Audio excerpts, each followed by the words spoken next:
امام یافعی لکھتے ہیں کہ دو دوست تھے، دو دوستوں میں آپس میں محبت اور پیار تھا۔ ایک دوست کی کرامت یہ تھی، دوست کی کرامت، کہ وہ جلتے ہوئے انگاروں میں ہاتھ ڈال دیتا تھا لیکن آگ اس کے ہاتھ پہ اثر نہیں کرتی تھی، آگ اثر نہیں کرتی تھی اس کے ہاتھ پہ۔ تو لوگ اس سے بہت پوچھتے تھے، یار تو اتنا صاحب کرامت آدمی کہ آگ تیرے ہاتھ پہ اثر نہیں کرتی، وجہ کیا ہے؟ تو وہ کہتا تھا چھوڑو یار، یہ ایک راز ہے، اسے راز ہی رہنے دو۔ سب نے پوچھا، نہ بتایا۔ ایک دن اس کا قریبی کٹر پکا دوست، بڑا پیارا چہیتا دوست اس سے کہتا، یار تو سب کو نہیں بتاتا، مجھے تو بتانا۔ آخر وہ دوست کیسا جو اپنے دوست سے راز کو چھپا لے؟ اس نے کہا، یار اگر تو میری بات جاننا ہی چاہتا ہے تو پھر دل تھام کے سن، یہ بہت بڑا راز تھا زندگی کا جو میں نے سب سے چھپایا لیکن تجھے بتاتا ہوں۔ کہا وہ کیا؟ کہا دیکھ، میں جب جوان تھا نا، میں جوانی کی دہلیز پہ میں نے قدم رکھا۔ دیکھو جوانی دیوانی ہوتی ہے، جوانی دیوانی ہوتی۔ میں جب جوان تھا تو جوانی میں میرے پاس دولت تھی، حسن تھا، اور میں ایک مالدار باپ کا بیٹا تھا۔ یہ بات تو لڑکوں کے ساتھ میں کل کروں گا انشاءاللہ جو مجھے کہنا ہے، لیکن چونکہ آج لڑکے نہیں ہیں تو میں نے آپ ہی سے گفتگو کرنی۔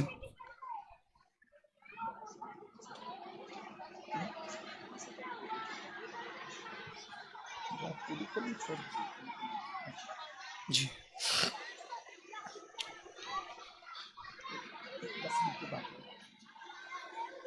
درود شریف پڑھ۔ اللہ رب محمد صلی اللہ علیہ وسلم، نحن عباد محمد صلی اللہ علیہ وسلم، صلاۃ و سلام علیک یا جد الحسن والحسین وعلی آلک واصحابک یا جد الغوث الثقلین۔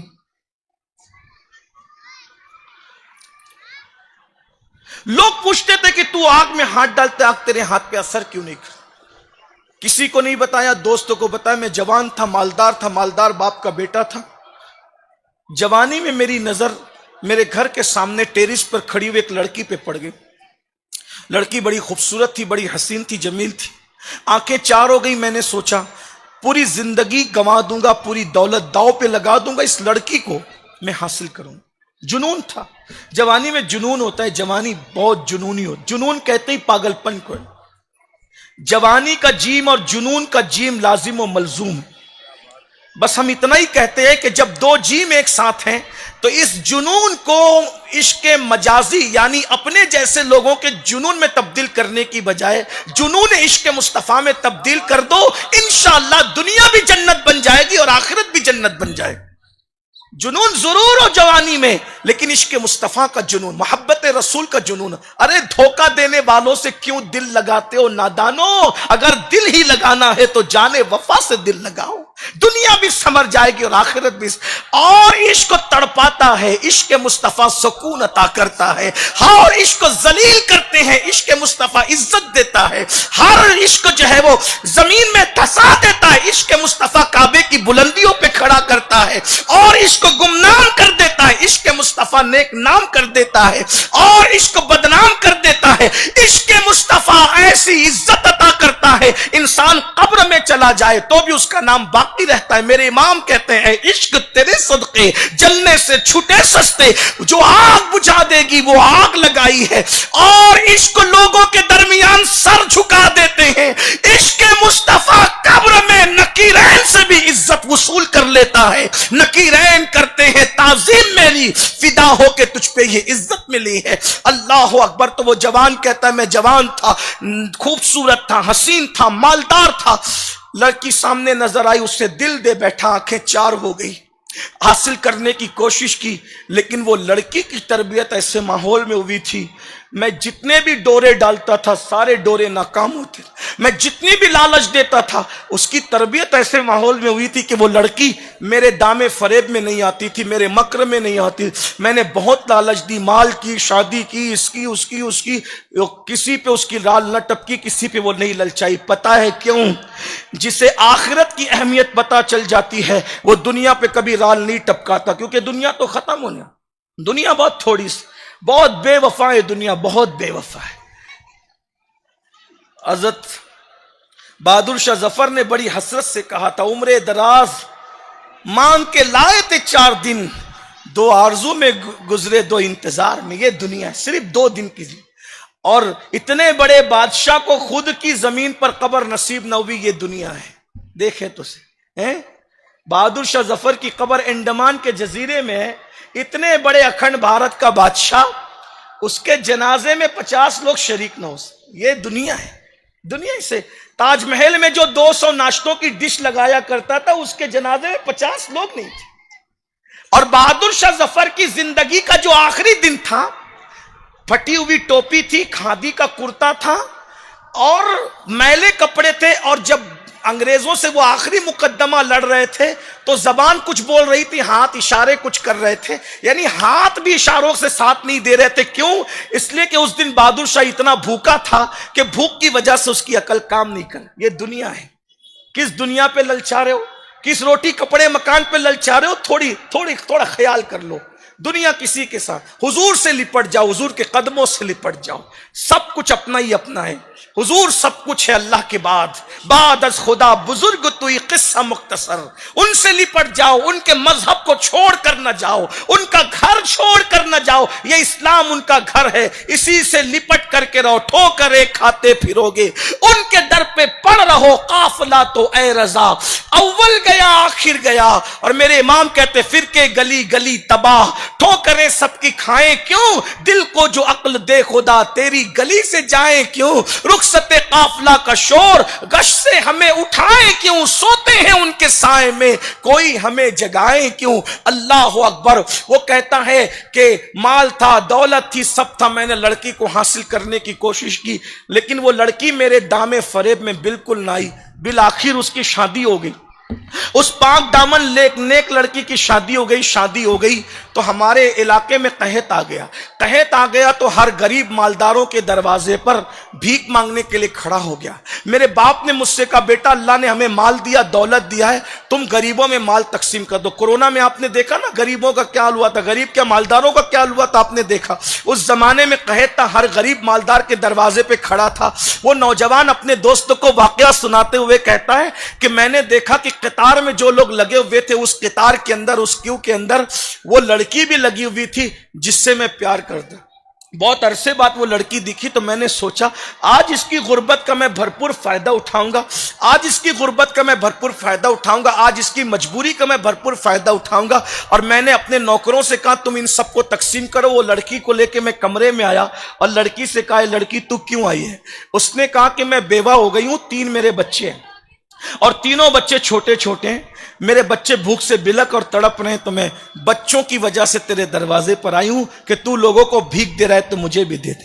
وہ نوجوان کہتا ہے مجھ پر شیطان غالب آیا اور میں نے لڑکی سے کہا تو جو کہے گی میں دوں گا، دولت میں تجھے تول دوں گا، اناج کیا تجھے دولت میں تول دوں گا. بس ایک کام کر، اپنا جسم مجھے سونپ دے تاکہ میں اس سے لطف اندوز ہو جاؤں. یعنی اس نے زنا کی پیشکش کی، بدکاری کی پیشکش کی. پتہ ہے وہ لڑکی غریب تھی مگر بے غیرت نہیں تھی.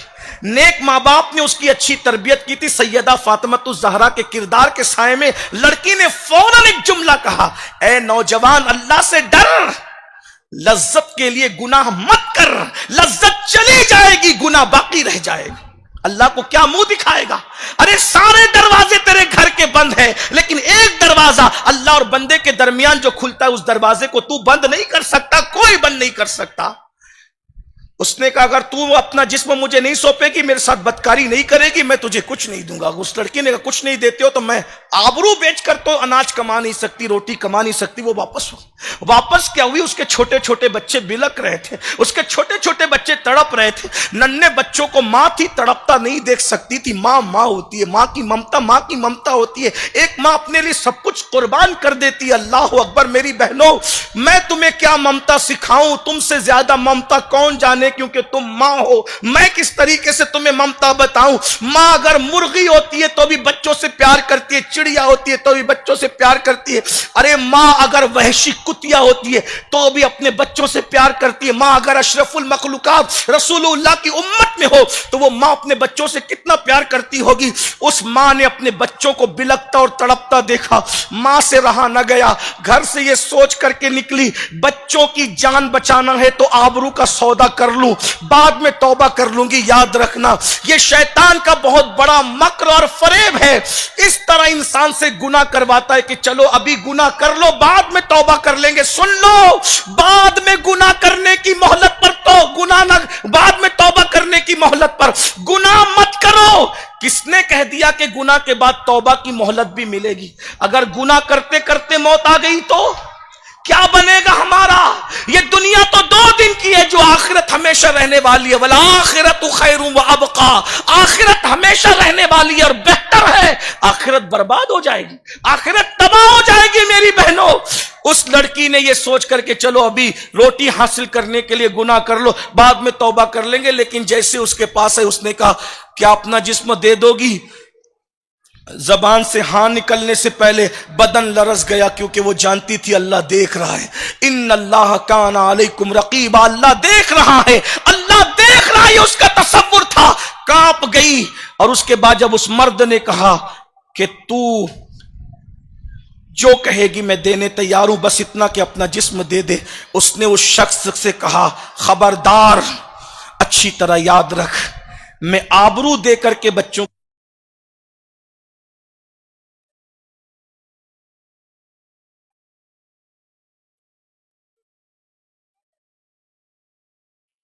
بچے کو تڑپ تڑپ کر بھوک سے مرتا تو دیکھ لوں گی, لیکن اللہ کی نافرمانی نہیں کروں گی, اور اب تیرے دروازے پہ لوٹ کر بھی نہیں آؤں گی. یہ کہہ کر وہ لڑکی جیسے ہی پلٹ کر کے گئی, اللہ نے اس کا دل بدل دیا. یاد رکھنا اللہ کا وعدہ ہے جو مجھ سے ڈر کے گناہ چھوڑ دے, میں اسے ایسی جگہ سے رزق دیتا ہوں جہاں اس کا گمان بھی نہیں جاتا. میری بہنوں, جب وہ پلٹ کے چلی گئی, وہ لڑکے کا دل بدل گیا. وہ جوان کہتا ہے میرا دل بدلا, اور میرے دل میں خیال آیا کہ یہ غریب ہو کر اللہ سے اتنا ڈرتی ہے, تو مجھے مالدار ہو کے اللہ سے کتنا ڈرنا چاہیے. اور مال و منال لے کر, تحفے تحائف لے کر, اور ساز و سامان لے کر, غلام کنیزوں کے ساتھ وہ اس لڑکی کے دروازے پر گیا. دستک دی, اندر سے آواز آئی کون؟ باہر سے. اس نے کہا بہن دروازہ کھولو, میں تمہارے لیے تحفے تحائف لے کر کے آیا ہوں. لڑکی نے دروازہ کھول کے مجھے دیکھا تو کہا اب بھی پاپ کے ارادے سے آیا ہے؟ کہا نہیں, جب تو غریب ہو کر اللہ سے اتنا ڈرتی ہے تو مجھے مالدار ہو کر اللہ سے کتنا ڈرنا چاہیے. اس لڑکی کو کہا کہ یہ سامان لے لو. میں نے, اس لڑکی نے کہا رک, ابھی نہیں لوں گی. اس نے سر سجدے میں رکھا اور بلند آواز سے دعا کی, اللہ میں اس نوجوان کے لیے دعا کرتی ہوں کہ تو اس پر دنیا کی آگ بھی حرام کر دے اور جہنم کی آگ بھی حرام کر دے. وہ نوجوان اپنے دوستوں سے کہتا ہے میرے بھائی, اس متقی پاک دامن لڑکی کی دعا کا نتیجہ ہے کہ جس دن سے اس نے دعا کی ہے میں آگ میں ہاتھ ڈال دیتا ہوں, آگ میرے ہاتھ پہ اثر نہیں کرتی. جب اللہ نے دنیا کی آگ مجھ پہ حرام کر دی ہے, امید ہے کہ انشاءاللہ مجھ پر جہنم کی آگ بھی حرام ہو گئی ہوگی. میری بہنوں دیکھو, عزت بچانے والی نوجوان لڑکی اگر کسی آوارہ لڑکے کو دعا دے دے تو اس کو کرامت مل جاتی ہے. خود اس کی اپنی لڑکی کی کرامتوں کا حال کیا ہوگا, خود اس کے اپنے مقام و مرتبے کا حال کیا ہوگا. اس لیے میں اس سنی اجتماع میں اپنی بہنوں سے, بیٹیوں سے کہتا ہوں, سب کچھ قربان کر دینا, 2 چیزیں بچا لینا, دنیا اور آخرت سب سمر جائے گی. ایک ایمان بچا لو اور ایک عزت بچا لو, دنیا بھی کامیاب ہے اور آخرت بھی کامیاب ہے.